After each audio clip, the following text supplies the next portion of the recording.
একটি আগ্নেয়াস্ত্র ও একটি কার্তুজ সহ গ্রেপ্তার দুই যুবক। জানা যায়, গোপন সূত্রে খবরের ভিত্তিতে মাটিগাড়া থানার পুলিশ চামটা বীজ সংলগ্ন এলাকায় অভিযান চালায়। সেই এলাকার একটি পরিত্যক্ত জায়গায় টিনের ঘরে আগ্নেয়াস্ত্র সহ লুকিয়েছিল সেই দুই যুবক।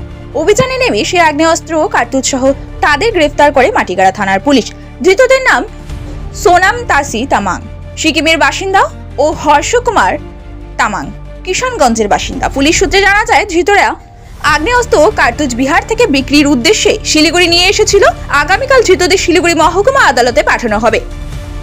Bureau report, news hub daily.